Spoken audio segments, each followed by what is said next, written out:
Ini brand baru lagi dari brand yang diberi nama Arti. Ya, saya nggak tahu brand satu ini. Biar kita arisan kebingungan bersama-sama. Tapi seperti biasa, bumper dulu.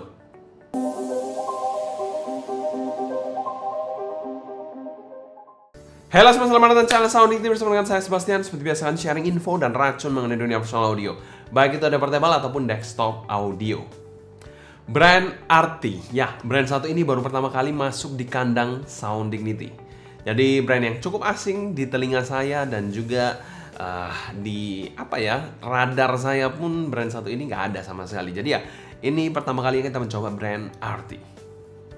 Berbicara soal brand satu ini, dia juga cukup berani untuk mentuning konfigurasi driver yang kita bilang cukup unik, yaitu 3 dynamic driver. Ya, kalian nggak salah dengar, 3 dynamic driver per side. Dia menggunakan 2 dynamic driver 6mm dan 1 dynamic driver 8mm. Konfigurasi yang kita bilang cukup unik karena tidak banyak in-ear monitor di angka 1 jutaan yang bermain dengan konfigurasi seperti ini. Di mana in-ear monitor ini memiliki sensitivitas 102 dB dan impedance 20 ohm. Serta memiliki kabel dual pin 0,78mm yang universal. Dan kita juga mau thanks berat untuk Bro Harmocoli yang telah meminjamkan unit ini untuk dapat kita review pada kesempatan kali ini. Semua link pembelian saya taruh di kolom deskripsi di bawah kalau kalian tertarik, dan 100% review ini adalah opini pribadi saya. Selanjutnya kita bahas packaging dari in-ear monitor satu ini. Oke, berikut adalah packaging dari Arti R1 ini. Packagingnya seperti ini ya. Ada gambaran dari in-ear monitornya R1 di sini, ada logo Hi-Res-nya juga. Di bagian belakang di sini ada spesifikasinya. Kalau kalian mau lihat lebih detail, kalian bisa pause aja. Di sini menggunakan 3 dynamic driver. Yes, kalian nggak salah dengar, 3 dynamic driver di in-ear monitor satu ini. Grafiknya seperti ini. Ya, kalian bisa lihat aja di sini. Di bawah sini ada barcode, di atas ada tulisan Arti. And kita langsung buki aja ya. Di bagian dalamnya dia menggunakan inner box seperti ini kosong. Kita singkirkan dulu. Inner boxnya hard box ya, cukup niat untuk inner boxnya. Di bagian dalamnya akan seperti ini. Bam, oke. Di sini harusnya ada in-ear monitornya, tapi kan ini sudah bukaan ya, kita barang pinjaman ya. Di sini ada instruction manual, Arti dan reward gift card.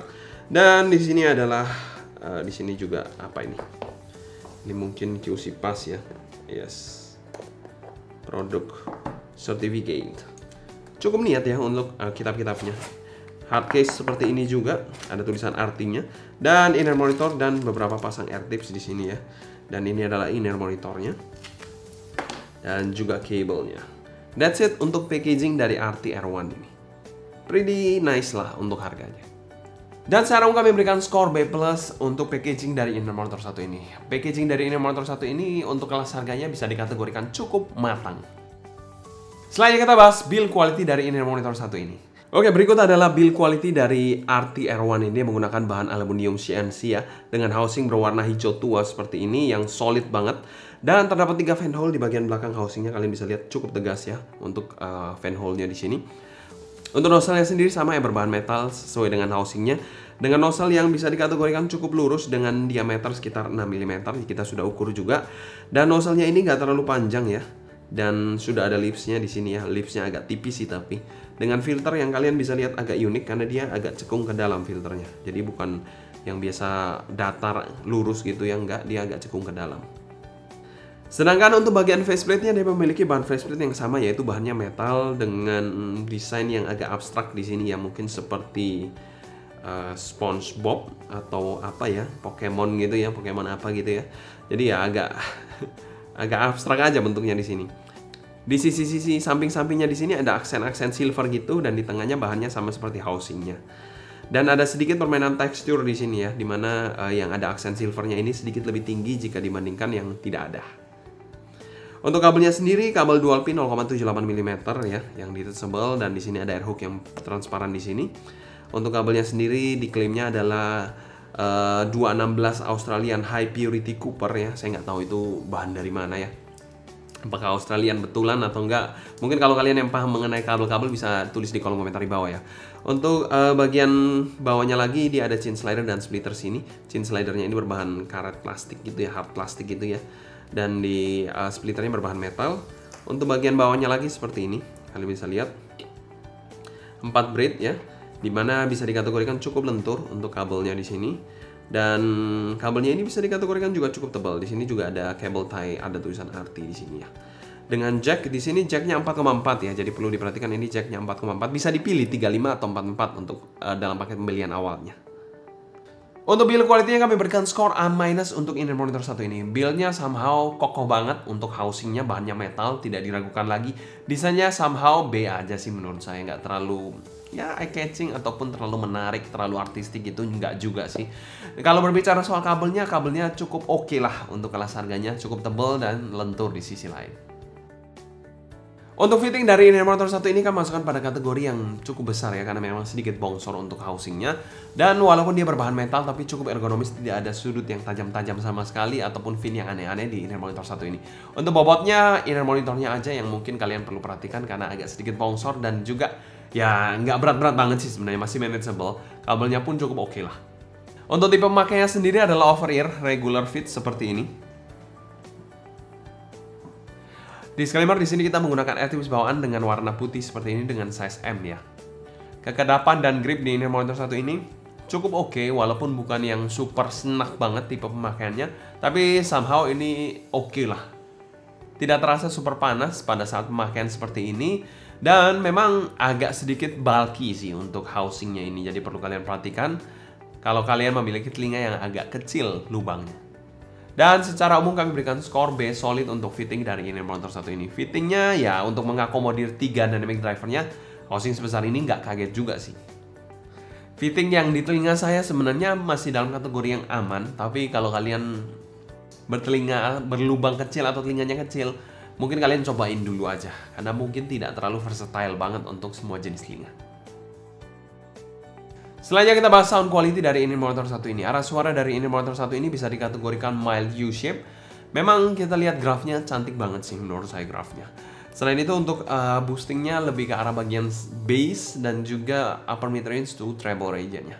Untuk di drive menggunakan smartphone ya mungkin lebih saya sarankan menggunakan dongle ataupun DAP sih. Untuk suara yang saya suka adalah neutral warm sounding.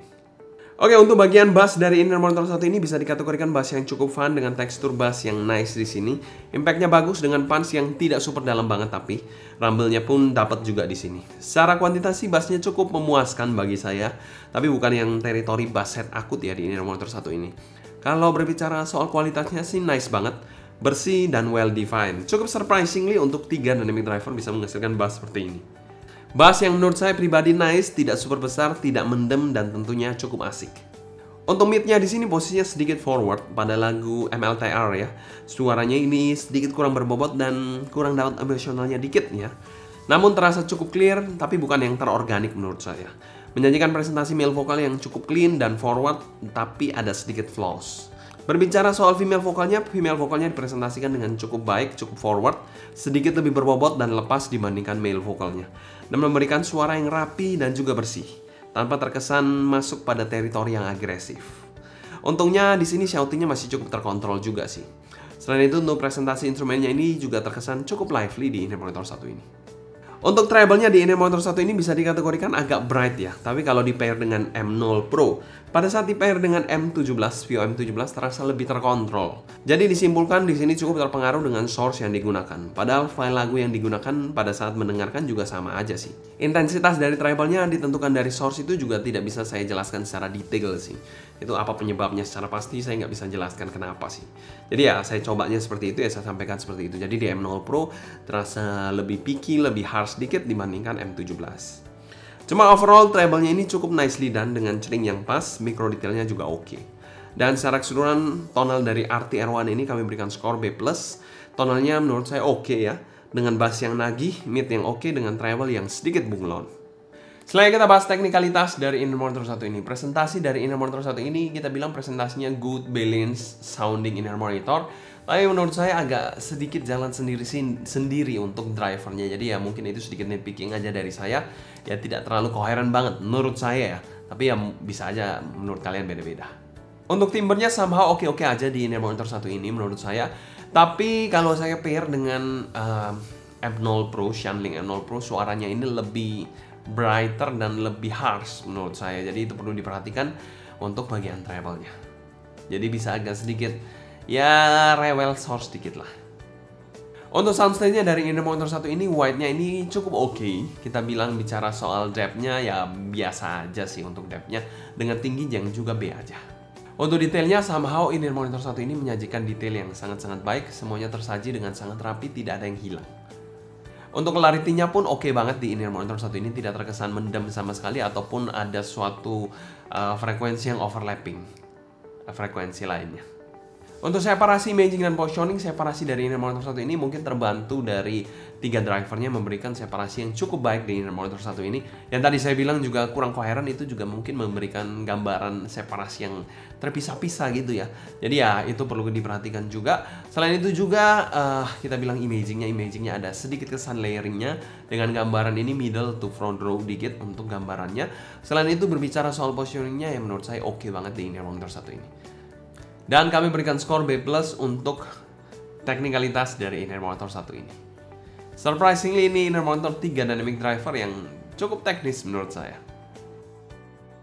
Selanjutnya kita bahas pro dan cons dari inner monitor satu ini. Cons dari inner monitor satu ini mungkin bagi saya dia bisa sedikit agak bright ya. Sedikit treble-nya agak sedikit nyerang pada saat di pairing dengan source tertentu. Saya nggak tahu, saya belum terlalu coba banyak things ya, belum coba terlalu banyak juga. Saya pairing dengan M17, oke-oke aja. Dengan M0 Pro dia sedikit brighter. Jadi itu perlu kalian perhatikan. Pro dari inner monitor satu ini overall dia memiliki good sound quality. Ya overall baik itu teknis ataupun tonalnya menurut saya pretty good di inner monitor satu ini. Untuk pro yang kedua yaitu build dan juga packagingnya oke banget. Untuk faktor-faktor tangible-nya mantap sih. Untuk value for money-nya di angka 1,2 jutaan kami masukkan pada kategori good value dan kami berikan skor B+ untuk R1 ini. Kesimpulan, saya rasa inner monitor Anta Baranta ini akan cukup bersaing di angka 1,2 jutaan. Kadang-kadang memang ditemukan inner monitor brand gak jelas yang tuningannya menarik. Mungkin sekian dulu cerita saya mengenai RT R1 ini. Kalau kalian suka jangan lupa subscribe, klik tombol like, follow Instagram, TikTok, dan Discord kita @sounddignity agar kalian tidak ketinggalan audio terbaru mengenai dunia portable dan desktop audio. Jangan lupa juga tanggal 4 sampai 5 Mei ada event Sound Dignity di Surabaya, jadi pastikan kalian hadir ya. Kalau kalian ada pertanyaan juga seputar inner monitor saat ini, feel free tulis pertanyaan kalian di kolom komentar di bawah ya. Mungkin sekian dulu untuk video kali ini. Saya Sebastian dari Sound Dignity. Pamit undur diri, sampai jumpa di video berikutnya. Happy listening, stay healthy, and ciao.